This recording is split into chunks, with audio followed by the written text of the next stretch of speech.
Buongiorno, benvenuto, hello and welcome to episode 2 of City Breaks Florence, the episode in which we're going to, after last week's introduction, get down and have a really good look at one particular place in Florence, and where better to start than with the lovely Duomo, the cathedral, that building which is the emblem of Florence for people all over the world.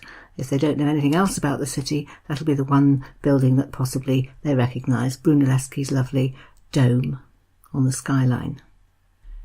Did you know that when Florentines leave their lovely city and go somewhere else, they're not said to be homesick, they're said to be sick for the dome. So it's not just foreigners who think of it as the place which represents the city, it's the people who live there themselves.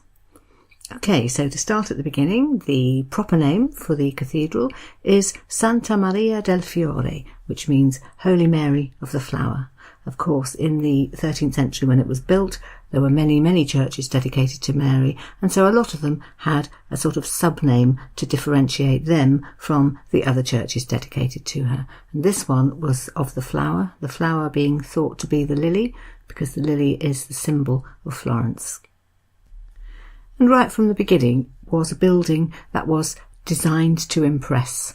There was a public decree written just before 1296 when building started, which said the following: "The Florentine Republic desires that an edifice shall be constructed so magnificent in its height and quality that it shall surpass anything of the kind produced in the time of their greatest power by the Greeks and the Romans."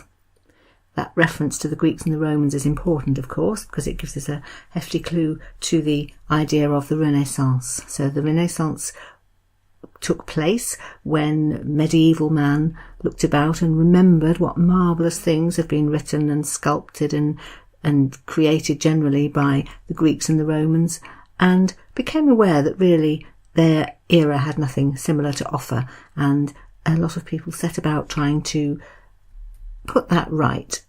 And so when people compare what they're about to create with the work done at the time of greatest power by the Greeks and the Romans, they're really saying, yes, let's rival that.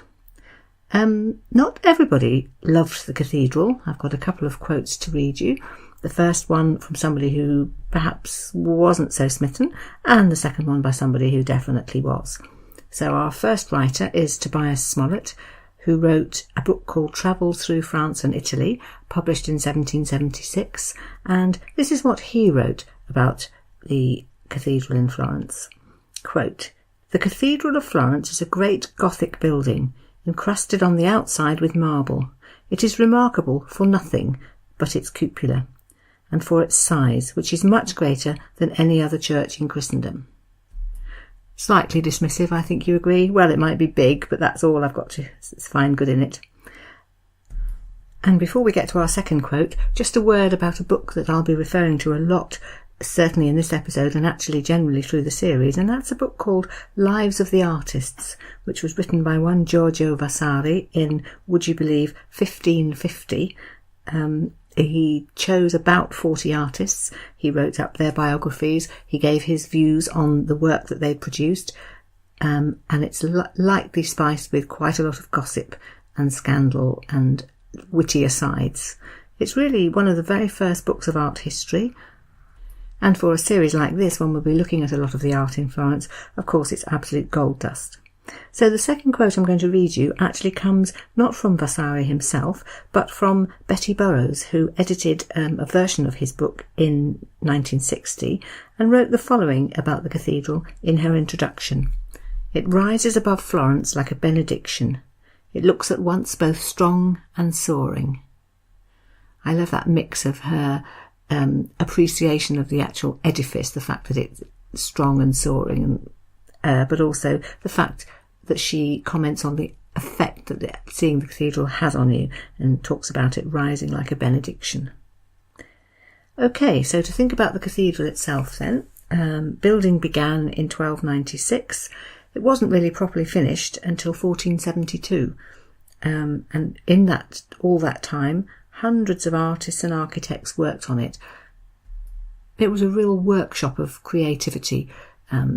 Sculptors, painters, people to do the prosaic things like put the doors and windows in, and many people to do the decorations, of course.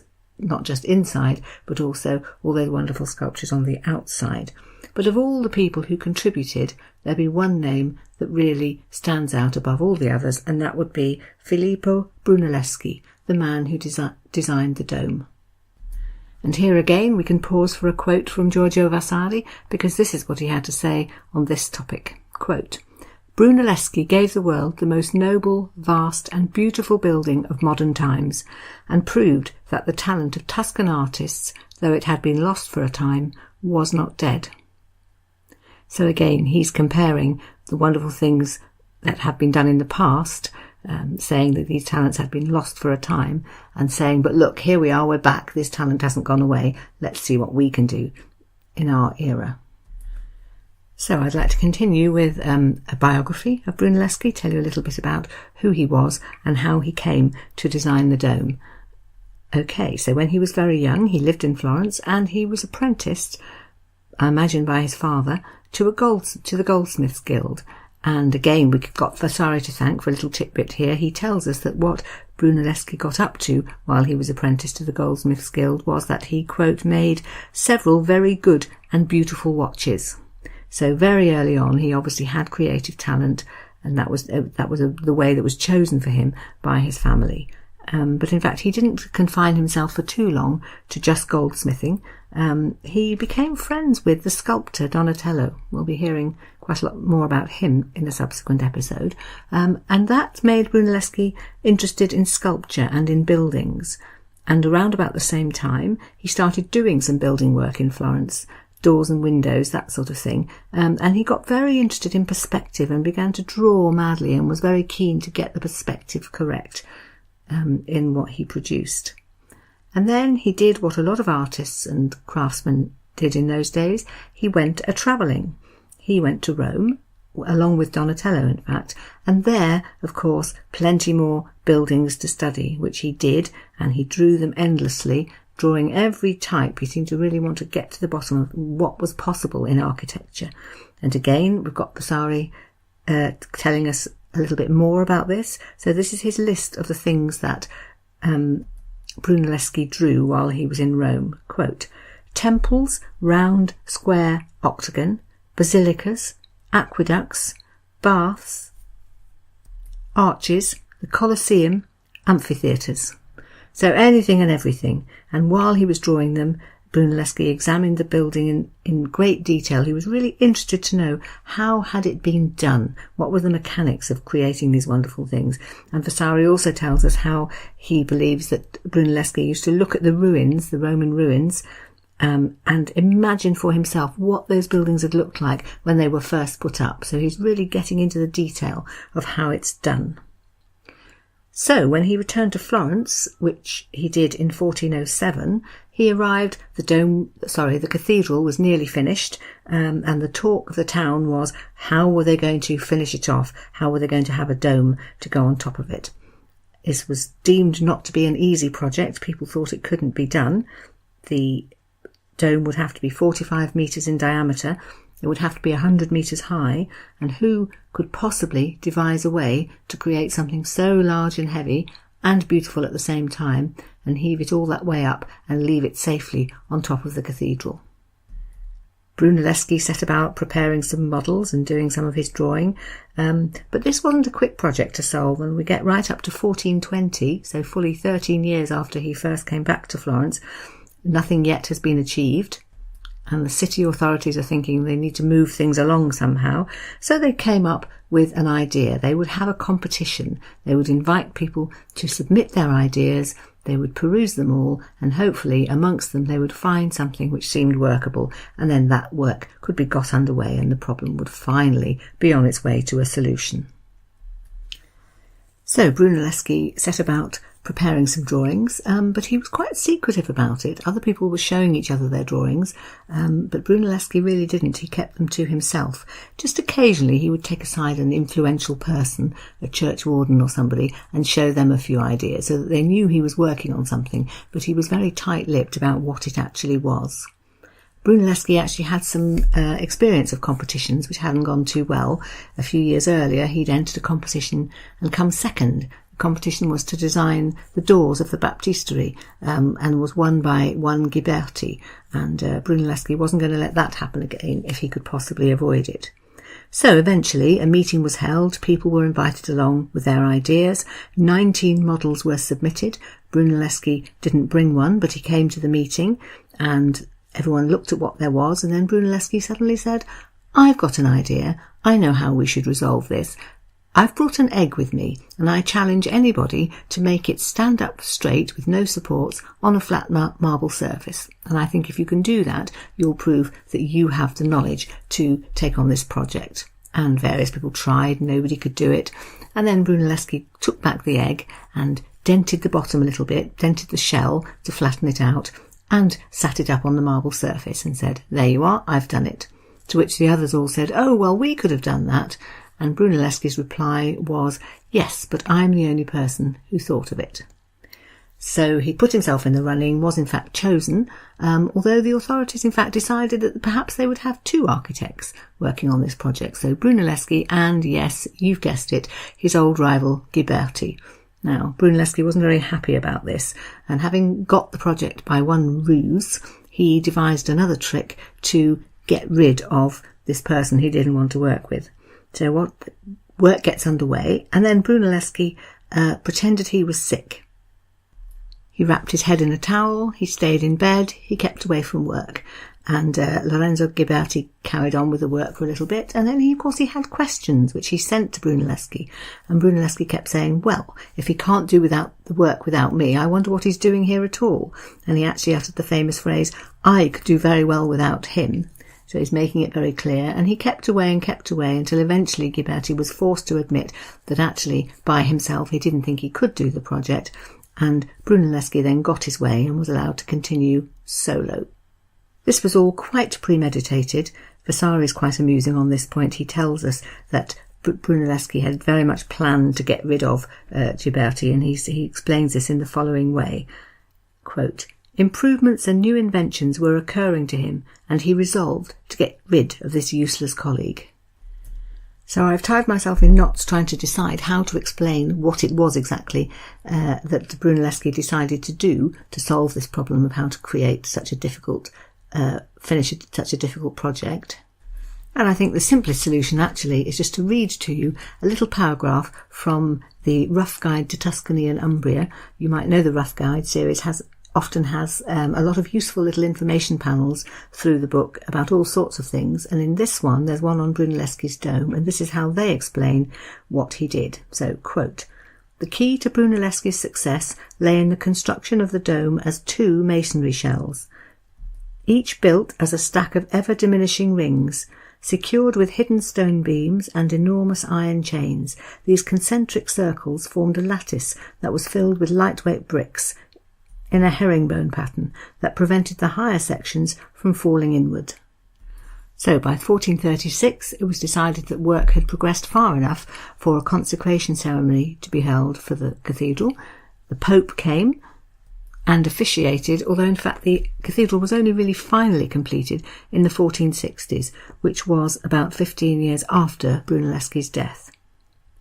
He was buried, very fittingly, in the cathedral in 1446, and the inscription on his tomb called him a divino ingenio, so a divine genius, and another pair of words that was used was uomo universale, so a man of universal interests. I think in modern English that's Renaissance man, is it not? So he was buried with full remembrance of the wonderful achievement that he had made.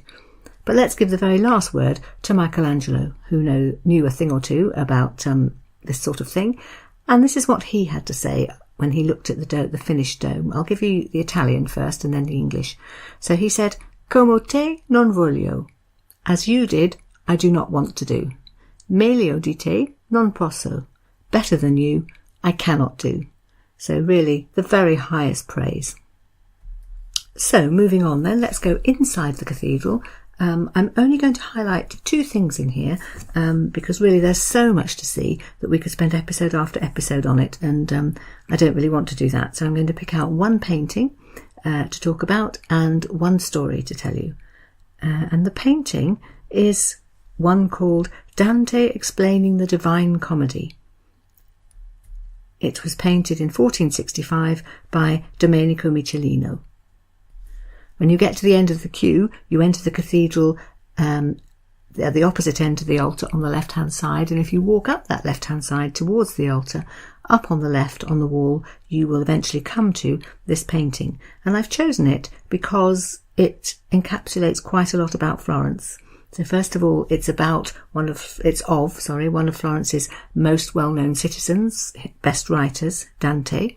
It's slightly ironic that the painting was put up on the 200th anniversary of his birth, and the authorities by that stage, of course, were full of Dante and what he'd done for the city. I don't think they mentioned at the unveiling that, in fact, he had been exiled from Florence for the last 20 years of his life. I think they'd scooped him back up and used him as a symbol of the city. But the actual subject matter of the painting also celebrates the city of Florence. So in the centre, you've got Dante himself holding a book, which is the Divine Comedy, his best-known work, and he's wearing his poet's hat decorated with laurel leaves. So he's been shown as an honoured man of the city. And the background to the painting is in 3 sections, as of course the Divine Comedy itself is, and each section is devoted to a different section of the book. So on the left-hand side, you've got hell, and you've got pictures of the damned with demons in hell, having a very miserable time. In fact, some of the people were recognisable actual Florentines. Dante put real people or alluded to them in his descriptions, and the painter did the same. In the centre, you've got Adam and Eve on top of the Mount of Purgatory, so in the halfway house, hoping to get into heaven when they've done their time in purgatory. And then on the right-hand side, of course, you've got a representation of heaven or the holy city. But in fact, an inspection of that part of the painting will show you that, in fact, it's Florence. The cathedral's there, other recognisable buildings of Florence are there. So that's why I think it's a painting that represents Florence very much. Both the architecture actually drawn painted in the work, and the picture of Dante. And now for the final section of this podcast, in which I'd like to deliver on the promise of the murder in the cathedral story, which I think I made in the previous episode. So, the said murder took place in 1478. It took place at the front of the cathedral, right up by the altar on the left-hand side. And the person who was murdered was one Giuliano de' Medici, so the son of the famous Medici banking family. In fact, his brother was also nearly murdered. He managed to escape, Lorenzo. So, as soon as you hear the words murder in the cathedral, you're presumably thinking, why? What was the reason? And to explain that, we need to just take a little detour. Okay, so it all centres around the Pope. One Sixtus IV. It tells you quite a lot about him if you know that he made 6 of his nephews cardinals. So he was a pope of possibly slightly low morals. And this particular story starts with one of his expansion plans. He decided he wanted to take over the city of Imola, and he would need a lot of money for that, obviously, to finance people to go and fight on his behalf. So he approached the Medici family for money. Now, the Medici were a bit nervous about this. Imola was quite close to Milan and Bologna and places that you didn't really want the Pope having any more influence. So they said no. Quite brave to refuse the Pope money, because the Medici family made their fortune partly on the fact that they were the main bankers to the Popes, which of course was very lucrative. But on this occasion they felt no, they really couldn't go along with this, and they said no, and the Pope was furious. So to get his revenge, and also of course to get his money, he approached a different banking family in Florence who went under the name of Pazzi, P-A-Z-Z-I. So a conspiracy was born. Things came to a head when the Pazzi family went to the Pope to ask his advice on what they should do about their feud with the Medici, and the Pope used the following weaselly words. He said, well, quote, "I do not wish the death of anyone on any account, since it does not accord with our office to consent to such a thing.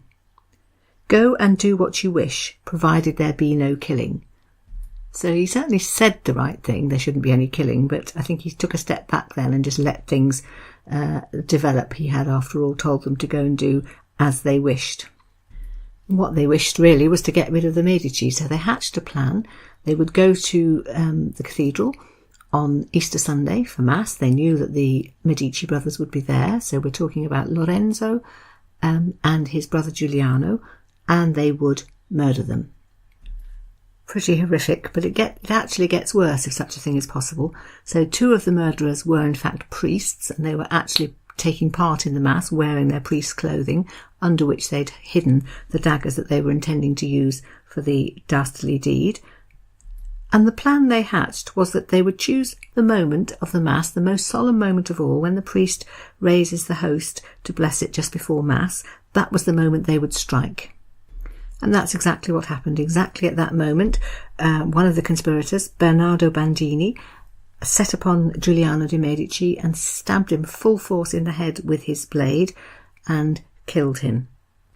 At the same moment, the 2 priests pulled their daggers out from beneath their robes and pounce on Lorenzo. But Lorenzo had much more luck, as it happened. He had a group of friends with him who were very quick thinking, and they clustered round him and helped him somehow escape, and he leapt over to the back of behind the altar.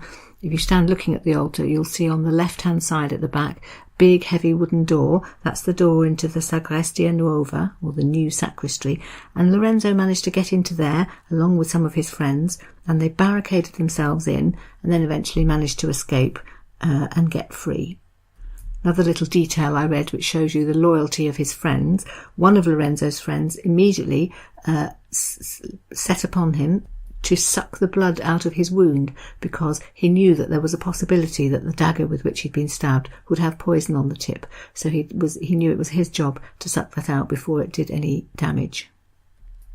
Well, if you're on the side of justice, you'll be pleased to know that they caught all but one of the conspirators.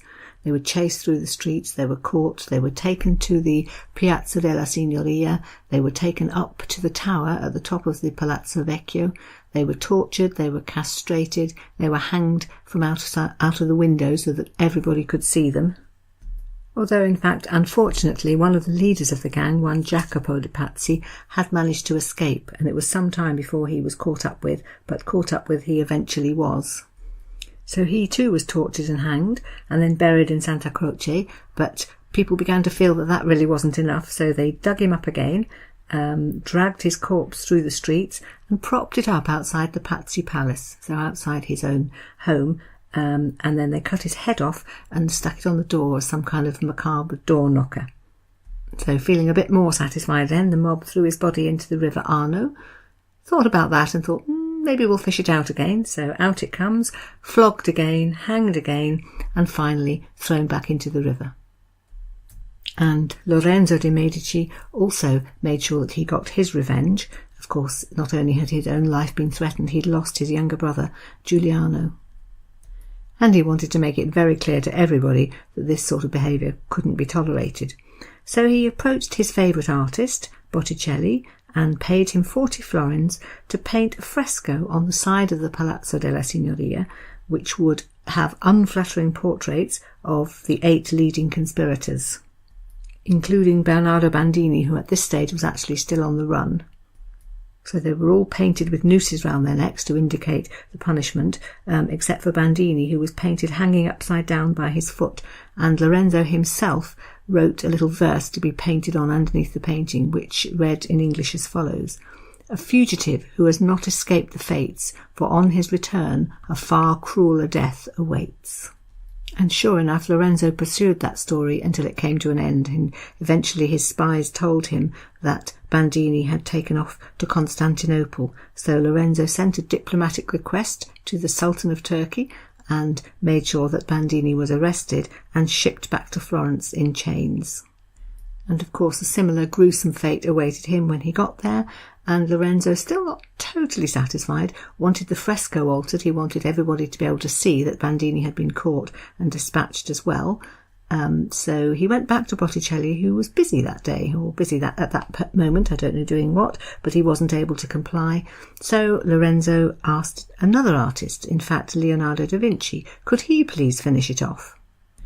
And this was duly done, and I like to think that at that point Lorenzo thought, right, okay, now I've got what I wanted. Unfortunately, the fresco's not there today to see. It did disappear at some point, but we do know that it was there for the entire reign of the Medici family in Florence. So while they were there, the fresco was there, because it said to everybody, if you mess with the Medici, it will end badly. So just to finish by returning to the cathedral, as I said, if you stand at the altar and look to your left, you'll see the big heavy wooden door that leads into the sacristy. You can't get very close these days because they've put barriers up, but you might like to know that on the door handles of those big heavy doors, there are two little portraits of Lorenzo and Giuliano de' Medici. Just there as a reminder of what happened to them on that day in 1478. So that concludes my piece on the cathedral. Just to say that next episode, in fact, we're going to stay with the cathedral, kind of. Instead of staying inside, we're going to go outside. I think the best way to see it, in fact, you can buy a combined ticket which takes you into the cathedral and gives you entrance to 3 other buildings on the cathedral square, namely the bell tower, Giotto's Campanile, and the baptistery, and the Museo dell'Opera del Duomo, which is the museum of the works of the cathedral, a museum in which, in fact, some of the original sculptures and the doors from the baptistery are to be found, so you can have a close-up look, and of course they're better protected from the weather. What you're seeing outside is, in fact, in some cases, carefully made copies. Anyway, so we'll have a look at all of those things and some of the stories attached to them. I hope for the moment that you've enjoyed hearing about the cathedral, the Duomo, and that you are indeed looking forward to next week's episode, which follows on from it. So it just remains for me to thank you very much for listening and to sign off in as Italian a way as I can muster by saying to you, grazie e arrivederci.